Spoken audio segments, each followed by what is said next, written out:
Texans made a trade. It was a good trade, but they still got major problems at wide receiver. Let's break it down. A live edition of The Locker Room. Yeah. Good luck. It's The Locker Room on YouTube. You know what it is. Let's get it. Hey, Locker Room. Yeah, we in the locker room. Texas talk. Yeah, you know what we about to do. Localize every angle's what we really do. We the source, we the pulse of the city too. Landlocked, got the game in the headlock. Localize every time, can't stop, won't stop. Active day today. Texans make a move. It was a good move, but they still got problems at wide receiver. We'll get into that in a second. It is The Locker Room, number one source for Texans digital content. Let's just hop right into it. The Texans have traded for Christian Kirk. Of all the potential options, this was the best one. The price for DK Metcalf was insanely ridiculous. I don't know why anyone would want to trade, and this was the report by Diana Rossini, what the Seahawks were asking for. I don't know why anyone in their right mind would, and you wouldn't be in your right mind if you even consider doing this, but why anyone would want to trade a first and a third for DK Metcalf and then give him a $30 million contract. That's Tyreek Hill type of stuff. That's the Chiefs trading Tyreek Hill to the Dolphins. Tyreek Hill is one of the best receivers in the league when that move was made. There was nothing wrong with that move from Miami's point of view. DK Metcalf's not Tyreek Hill. I know he has a lot of fans. I didn't know he had a lot of fans or this many fans until recently, but he's not elite. He's solid. At $30 million, that's like overpaying a free agent. It's not quite as bad as the Jags overpaying Calvin Ridley, but that's the vibe of that. $30 million for DK Metcalf, and you're trading a first-round pick and a third-round pick. That is asinine. Anyone who would want to do that is absolutely crazy. Absolutely crazy. The DK Metcalf thing, I did not understand from the jump. I wasn't overly intrigued. You had Devontae Adams. Devontae Adams is the best wide receiver on the market. Didn't appear to be realistic. Then you have Cooper Kupp. That ship has probably sailed. I was a little bit more down with that than the DK Metcalf price. But the Christian Kirk deal, you're getting a 28-year-old receiver. He provides you with a skill that I think that CJ Stroud could really benefit from. And that's someone who can do some work in the slot and someone who can be a deep threat.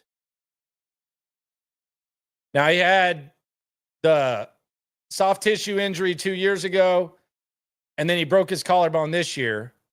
But I think he's lining up close to 70, 80% in the slot. That's basically the area where he lines up in the slot. They need a slot guy. They need a slot guy. And I think Christian Kirk was the best option. Could be a 1-year thing, could be a multiple-year thing. But the way I look at the Christian Kirk thing, and I've seen a number of ways of looking at this, and I'll tell you why. It's not time to just light up a Bleezy or something like that and act like all is well when it comes to the Texans wide receiver position. But I look at Christian Kirk as kind of a Tank Dell replacement. I think he can be as productive of a player as Tank Dell. I know Tank Dell had a really, really good year a couple years ago. Christian Kirk had a hell of a year a few years ago as well. But you needed someone to be able to potentially pair with Nico Collins. That's a number 2, number 3 guy. And you got that with Christian Kirk. So I don't look at this as I heard some people saying, well, he's better than Robert Woods. He's better than John Mechie. Yeah, no kidding. But I look at him more as like a Tank Dell replacement. And I think they're the same caliber-ish player when they're performing. Matter of fact, Tank Dell was disappointing last year before he got hurt. We don't really want to talk about that.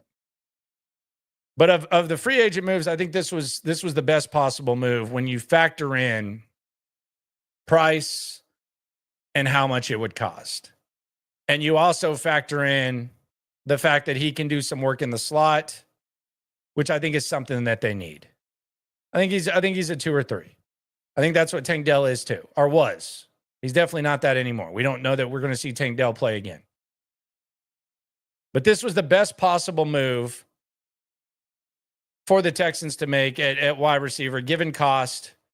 And now you kind of make it to where you don't really have to dive too deep into this wide receiver, free agent wide receiver group, and the urgency of drafting a wide receiver in the first round it's not as big of a deal, but I don't think you eliminate the possibility.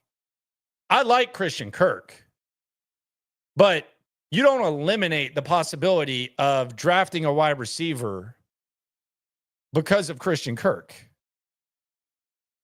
That makes no sense. And I've seen this all over the place. Some people try to localize it, and they just don't localize it very well. I think maybe this makes you more open to taking another position, perhaps. But if a guy's like at the top of your board and you think he's awesome, even if you think he's awesome and he's mainly a slot guy, then Christian Kirk should not stop you from doing that. If you have multiple slot guys, you can figure it out. Guys can line up outside. And I have the PTSD of this whole he lined up here, he lined up in the slot in college, blah, blah, blah. It's the Jefferson sickness. I'll never get over it. I'll never do it. A lot of times guys aren't lining up outside in college because they don't need to. Or it's what they're supposed to do. Like I don't subscribe to that whole thing. But Christian Kirk would not stop you from making a big move at wide receiver, especially if that would come at a rookie deal. And this is how I would say the slot thing. And just to make it clear, Chase, I'm not Chase is one of the regs and one of the dudes that brings the heat in the chat, brings the facts and everything. I know he only played slot. All I'm saying is that doesn't mean that he can only play slot in the league. So I'll make myself more clear in that. I think like a lot like other guys like that play like JSN. I think JSN can play anywhere. I think his best work is in the slot. But he can play anywhere. All I'm saying is just because you line up so much in the slot doesn't mean you can't do it. It means you did do it. I think there's a big difference between that. I think someone corrected me the other day when talking about Genty not being able to pick or not being able to catch. And they said, well, he wasn't asked to. And that's fair. That's fair. But here's why I don't think Christian Kirk eliminates the need or what should be the willingness to draft another wide receiver or acquire another wide receiver. Because if you agree, and let me know if you agree in the chat, is it fair to say that he's at least comparable to Tank Dell? He's at least comparable to Tank Dell when healthy. I think they're similar players that can produce at the same level. I know that this is H-Town and there's a lot of Tank Dell love, but 2, 3, really at their best, really, really good 2s. We didn't see that from Tank Dell last year, except in the Kansas City game. But there was a couple other performances too. But if we agree, let's take a little survey here, little Scott Hall type survey. Hey yo. Do you think that Christian Kirk and Tank Dell are kind of in the same range of being a 2 or 3 wide receiver?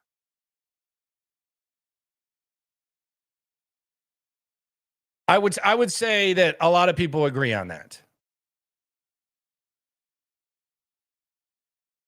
But look at what happened last year when the Texans had a wide receiver core of Tank Dell, Nico Collins.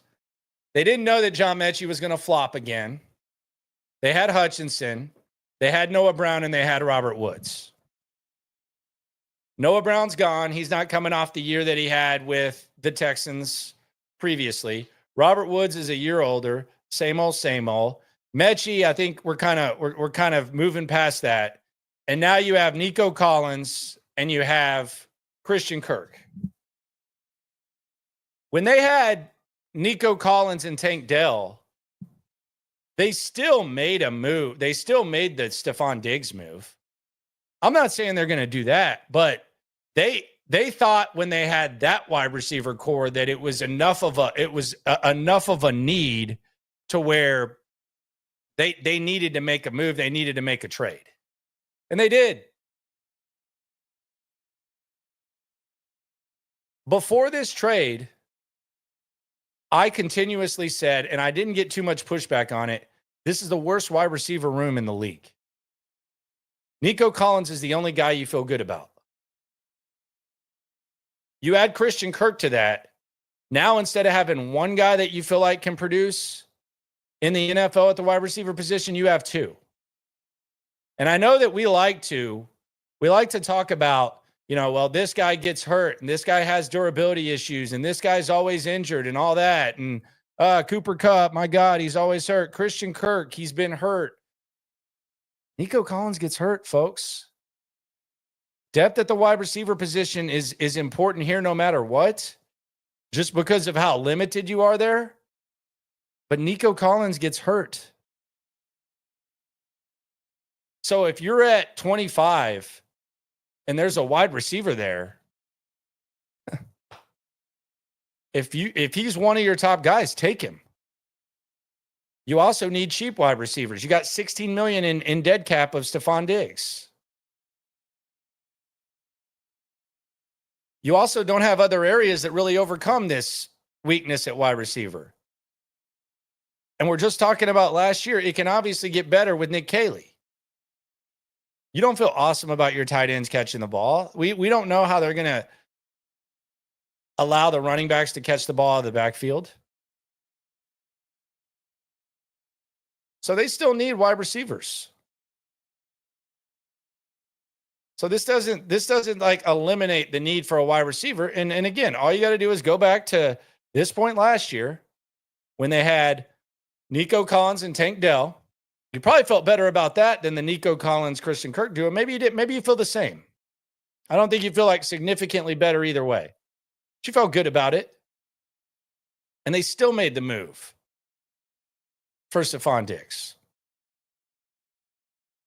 So, no, this does not eliminate the possibility of going out there and getting another wide receiver. And it shouldn't. You don't have to go too far back to see that. But they've kind of told you, yeah, it's a different OC.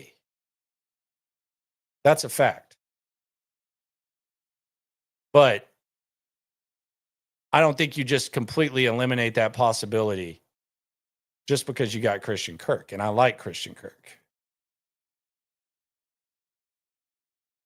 It's just not something that you need to completely eliminate the possibility of just because of that.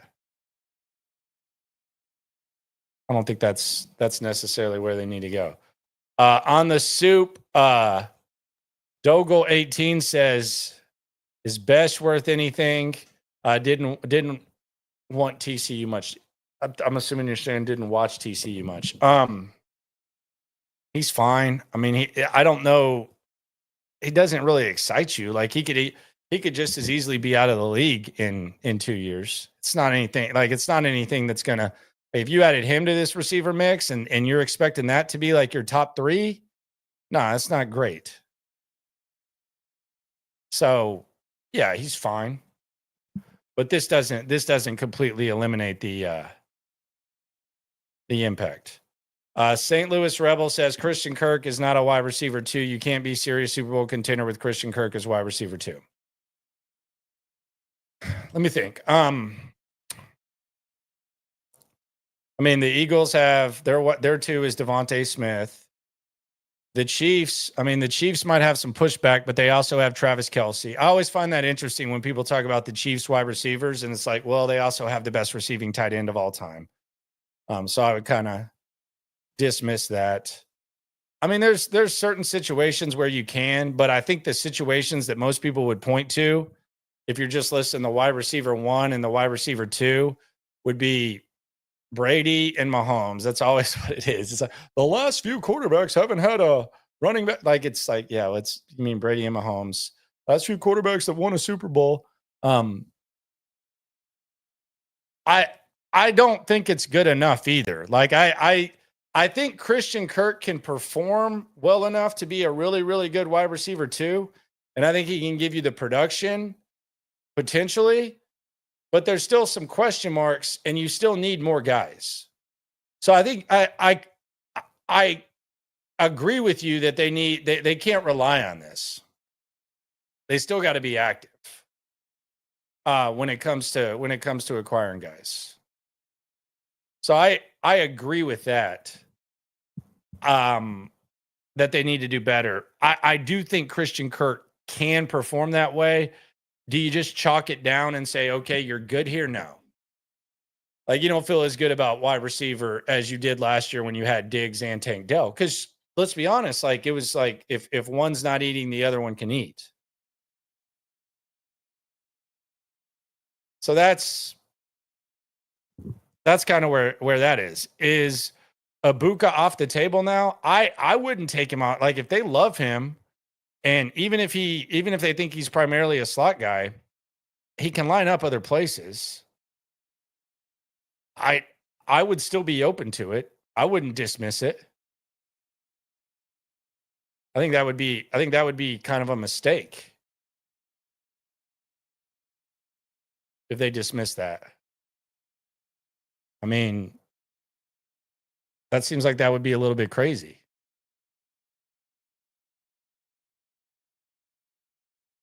But I mean, I've seen that said on Texans Twitter, like, yeah, you can eliminate him now. Really? I don't think you can eliminate him if the opportunity presents itself.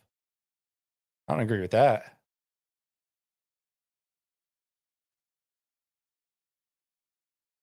I don't think that should scare you away. I still think that they're going to draft a wide receiver. I don't know what the value is going to be. Christian Kirk has like 16 mil on his deal. Someone's asking about the money. 16 mil on his deal. They can probably get cute with that, extra cute with that. They might give him like a 2-year deal or something. Hopefully they handle that contract better than they did the Diggs. I don't think they get a little bit of flack for it, but I don't know that they get enough for the manner in which that the Diggs went down. It was pretty rough. Now that we look back on it, I think we can admit, not the greatest move. Not the greatest move. So I don't know how they'll handle the Christian Kirk thing. Hopefully they don't get too cute. And hopefully Nick Caley likes him. I said earlier today too, like maybe a slot receiver is like kind of a important thing to Nick Caley. Maybe that's why he was a Kirk guy.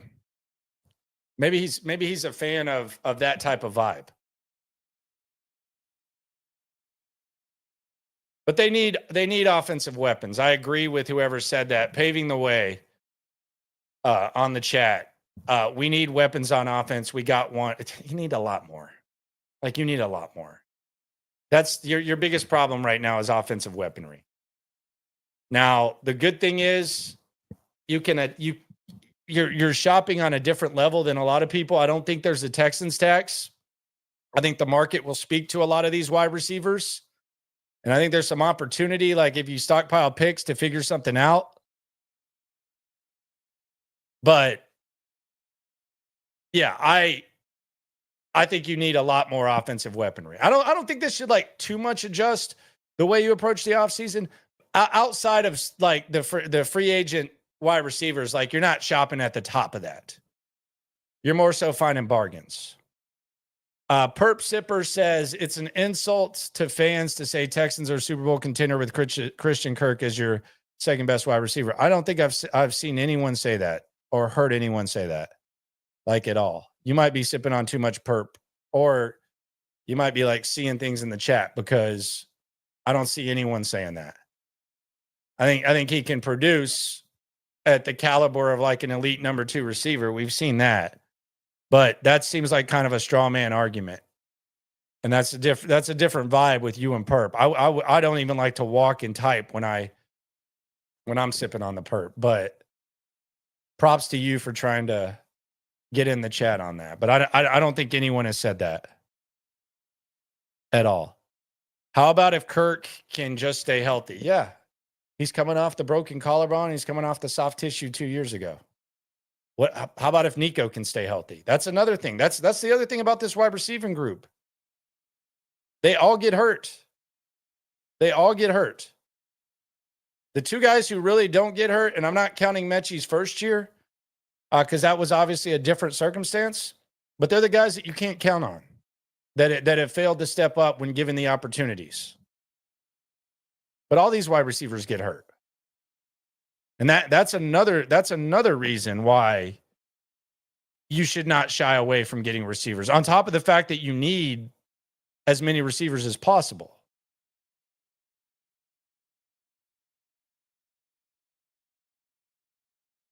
But yeah, he's obviously got to stay healthy. Christian Kirk trade, Super Bowl back on, baby. Yeah. So I thought about this too. And this was just kind of like one of those random thoughts that comes to you when you're like laying out expectations. And this is pre free agency, and this is pre-draft. Like if they hit a home run in the draft like they did last year, and they have a first round pick, and maybe they take that pick and stockpile more picks or whatever. But if they hit on picks like they did last year with Bullock and Lassiter, and let's say they do that on offense, all bets are off because they're going to have a good defense. Like I don't know a lot about, like, I can't guarantee a lot of things. I can guarantee they're going to have a pretty good defense. So this is a off-season thought. But it does kind of feel like the Texans are kind of just right back in the same range they were in like 2018, 2019 when they had Watson and OB. Like, if you really look at it, like, I know the first 2 years of Stroud have been great, but I kind of combine those into like what 17 and 18 was with Watson. And I know Watson didn't go to the playoffs in 17, but dude, we all saw what that offense looked like, and it was absolutely electric, and it was absolutely insane. And I think that there's a pretty decent chance that if Deshaun doesn't tear his ACL, this team has a chance to make the playoffs his rookie year. Let's just be serious. Let's put all the Deshaun stuff aside, and let's just be completely serious. He was pretty good. Then you go into 2018. You're really excited about CJ. You're really excited about Deshaun. And the Deshaun team, they wet the bed and they get their ass whooped by the Colts. They won 11 games, but they get their ass whooped by the Colts 21-7 when Luck was still there at NRG. Complete assing. Texans, they beat the Chargers, and then they win the playoff game. And now we're heading into year 3. And in year 3 with Deshaun, you kind of cruise through the division a little bit. You win the playoff game against Buffalo. Kind of feels like he's having to overcome OB. And then you have the Chiefs down 24-0 and you blow the lead.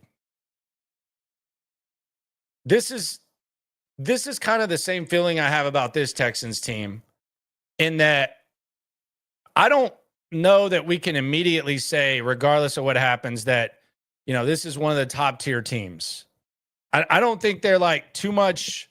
I don't think they're further ahead, the teams that are chasing them in the division, than I don't think they're further ahead than the teams at the top of the AFC are than the Texans. So I still think that winning the division is going to be what matters.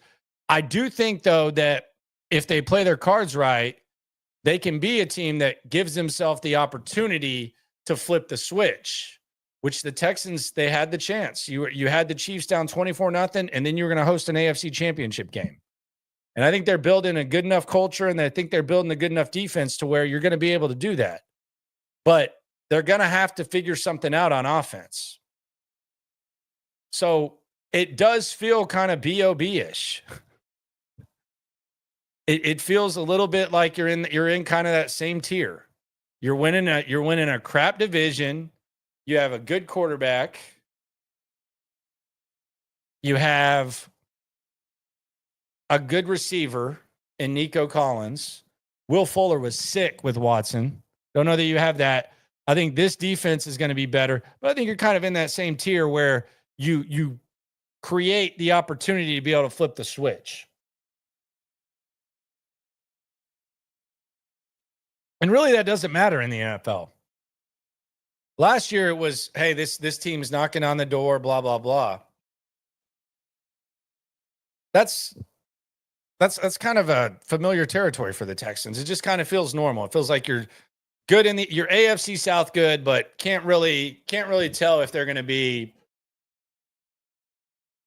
AFC Championship game good. I've heard Stoots a couple times now say, well, if you do this, then you're in the Super Bowl. Man, let's slow down a little bit. We got to see what this looks like. Space Age 713 says, if Caserio on the hot seat, if he can't get this O-line situation corrected, would Nick Caserio be on the hot seat? I don't know if he'll be on the hot seat, but if this offensive line looks like it did last year, they got problems and they got to figure something out. Because all they did last year, and it might be huge, was they brought in a new offensive coordinator and they promoted the assistant offensive line coach to be the head offensive line coach. So, I mean, you got to figure something out. Hot seat? I don't know. Like, what do they expect? What do they want? I don't know what their standard is. I don't know what they're expecting. Like, I don't think hot seat is anything. I will say this, though. D'Amico's shelf life is, if stuff hits the fan, is longer than Caserio's. And I'm not saying that we'll get to where D'Amico is B.O.B., King Bill, as I called him. But if one of those two needs to go, it's going to be Caserio. And D'Amico's probably going to have a hand in picking the general manager. So you would be heading towards a situation where, yeah, the general manager does his own thing, but D'Amico Ryans is the football coach, and D'Amico Ryans probably had a say in hiring you. But I don't think that Caserio's like on the hot seat with the offensive line. I think he's done a shit job handling the offensive line. I think he's done a terrible job of that in every area. It's been embarrassing. And then you look at what other teams are doing, like the Bears traded for Tunney. Texans traded for Shaq Mason and gave Titus Howard an extension and gave Shaq one too. And drafted a couple guys. We don't know what the hell they're up to. And I'm talking post-drought. I'm not even counting the Kenyon Green thing. Caserio's done a fine job drafting. He's done a really good job drafting. He's just done a crap job with the offensive line. And two of the main faces of it were inherited. Tunsil and Titus Howard. Well, Tunsil's a good player, but it's not a Caserio thing. But he's been bad. He's been really bad on the offensive line. Been awful.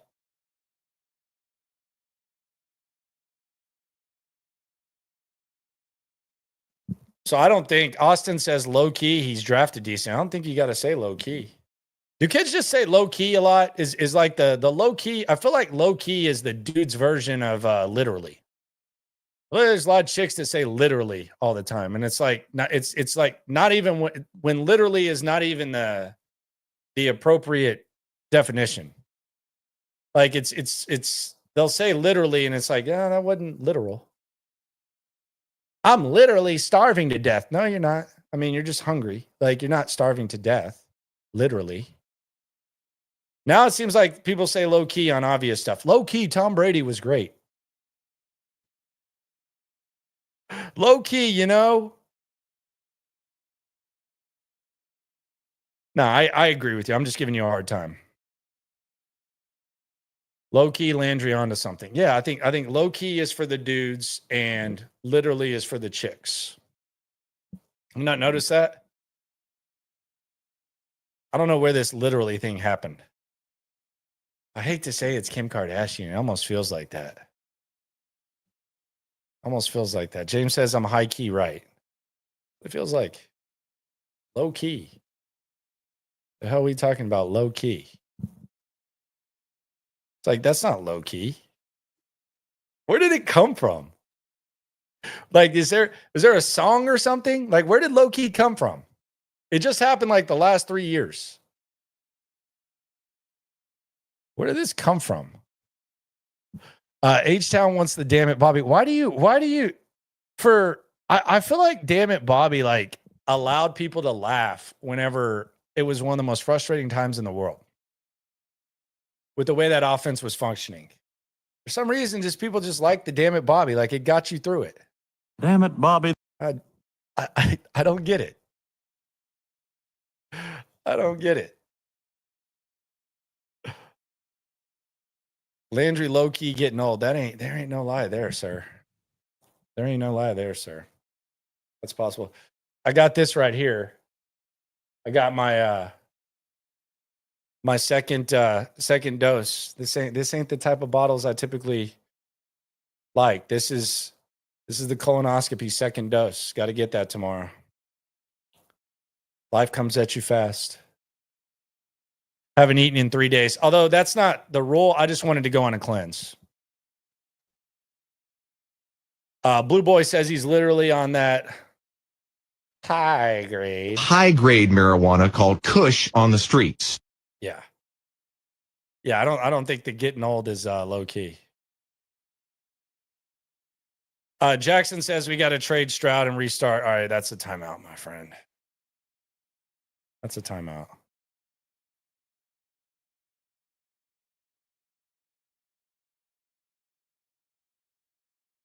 I know what low key means, but when it's used, it's not low key. That's what I mean. I'm impressed with how many people like. Is there anyone in this chat that would want to trade a first and third for DK Metcalf and give him $30 million? Is there anyone in the chat that would want to do that? The Rhino says he had his colonoscopy a few months ago. Best nap I've had in a minute. Appreciate the encouragement, man. Yeah, there's no one who wants that price for DK Metcalf. That's asinine. They're not going to get that either. It feels like he's going to end up with the Chargers. That's what it kind of feels like. But the DK Metcalf stuff was weird. I mean, how much better? Like, if DK Metcalf were with the Texans, how great do you feel about that?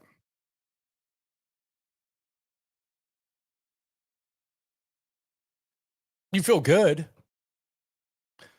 Do you feel better about the wide receiver group than you did last year, heading into last year? Let's not rewrite history. Let's not rewrite history. Felt pretty good about that three-piece combo at wide receiver last year. Felt pretty good. Felt pretty effing good. Now, that might encourage you that maybe you won't feel as great, and then maybe they can surprise you. But we felt pretty damn good about Tank, et cetera. And that's the other part about this is that, and Stephon Diggs, not et cetera.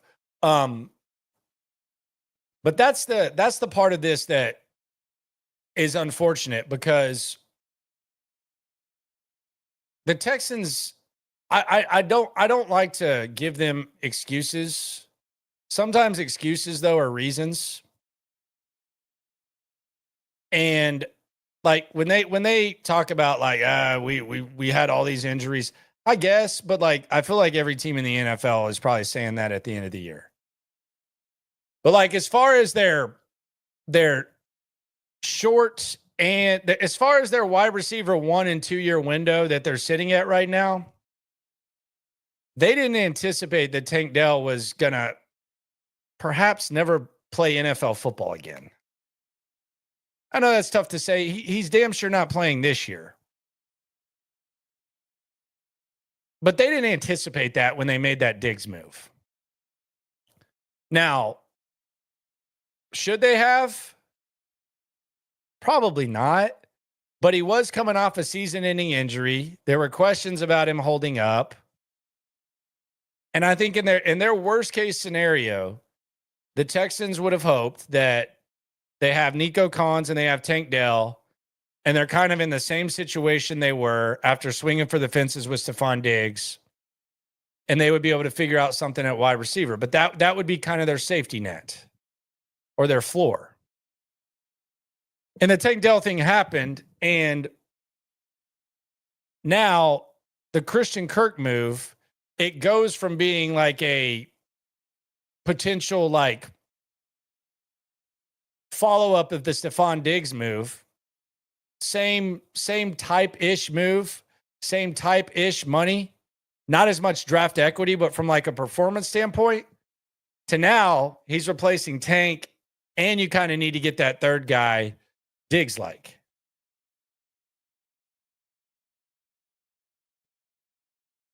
So I kind of feel for them when it comes to that. That's tough. DK is okay, that's it. I agree. He was getting talked about, though, the last couple of weeks. I don't like to generalize, but it felt like he was getting talked about in these Texan streets like he's Terrell Owens or something like that. And I don't know what it is. But for some reason, there was a lot of DK Metcalf fandom. I don't even know, like, if healthy, is he better than Cooper Kupp? We had this conversation yesterday. Some people were just appalled by the notion that Cooper Kupp, when healthy, we kind of saw a little bit of it last year, is a better football player than DK Metcalf. He's fine. He's good. His plays look a lot better. Like, it's explosive. He's a freak athlete. You ever see DK Metcalf's diet? He like just drinks coffee and eats candy. Probably does like 7,000 sit-ups and push-ups. I think this is fair, Ryan. Kirk is a great wide receiver 3, decent wide receiver 2. And of course, we're talking if healthy. DK Metcalf, the dude is a beast. Okay. You say so.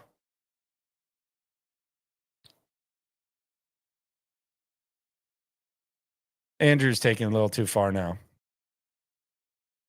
Tank you, CJ, to get drafted. I never respected him after I heard that. Come on, man. You didn't respect him when they were doing their thing as rookies? Come on, Andrew.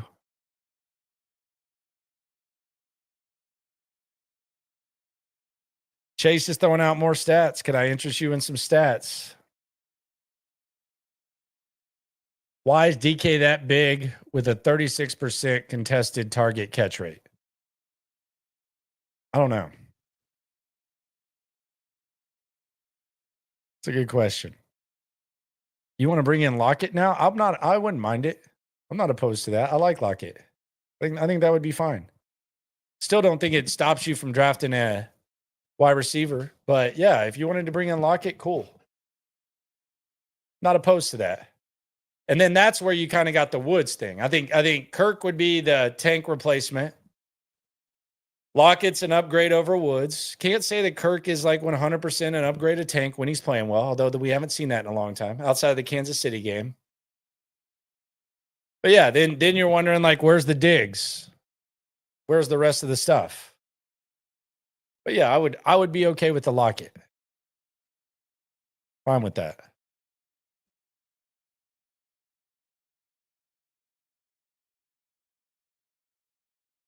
D. Taylor's asking, who is C. Kirk? Buddy, you're in timeout. Goodness gracious. Put your nose in the corner. Captain Kirk, man.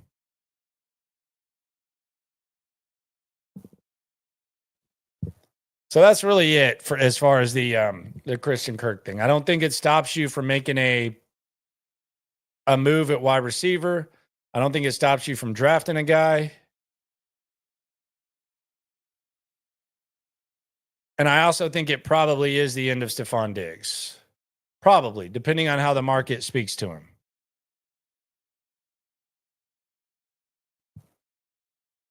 I think it's probably the end of Diggs. And that's good news to me. That's good news to me. I'm seeing in the chat there's some people arguing about DK Metcalf versus Christian Kirk.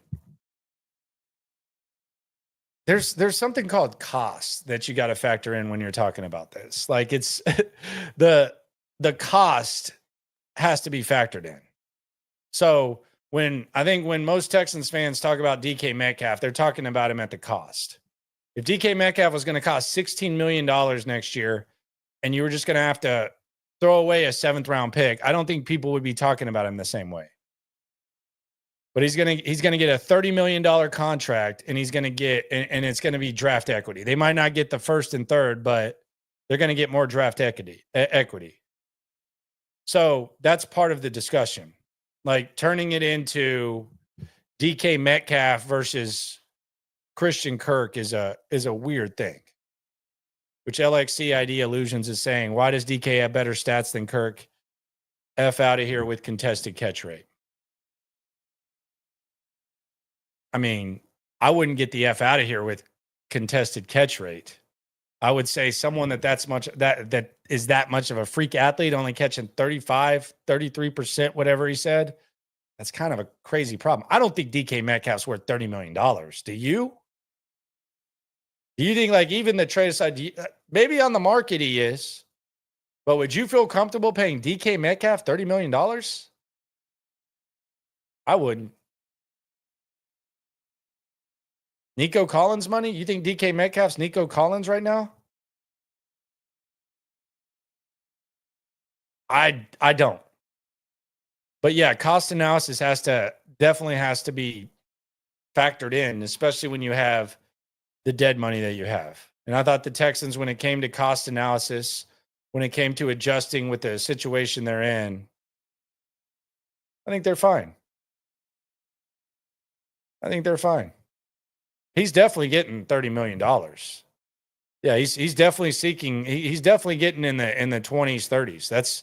That's just what happens when wide receivers get traded or on the market. Calvin Ridley got paid last year. He's going to get well into the 20s.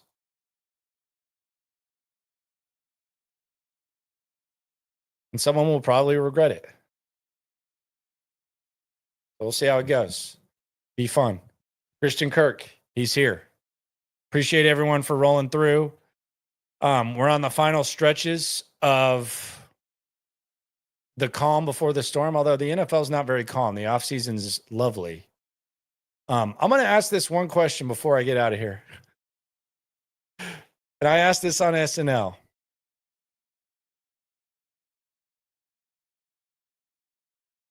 Was this who Joe Mixon was talking about when he was talking about pairing Nico Collins with somebody? Or was he talking about DK Metcalf? Now he can say that it was Christian Kirk. Joe Mixon kind of likes to go on social media and have some fun. But was this who Joe Mixon was talking about? Surely not, right? Surely not. Or was he? We will probably never know. We'll never know. I don't know. We'll just have to see. Maybe I'll ask Mixon that. Hey, is this who you were talking about? Look at this crazy. NFL offseason over NBA regular season. Not close. 100%. Third best sport in the game right now. NFL offseason. It's NFL, college, football, and this. March Madness is going to be fun, though. I'm looking forward to that. Appreciate y'all for coming through. Subscribe, like, right along. If you want to bet on March Madness, BetUS is the place to go to. YouTube 150 will get you in the game. 150% bonus just in time for March. Appreciate y'all for coming through. Subscribe, like, Right along. No DK Metcalf. Sorry to all the DK Metcalf fans out there. Christian Kirk's coming to town, but they still need receivers. Appreciate you. Can't stop, won't stop. Yeah, we top 2 and we not too plugged in daily digital on YouTube. We got taste for days, opinions to give, we got takeaways. If it's up, then it's up. We number 1. You don't need to try your luck.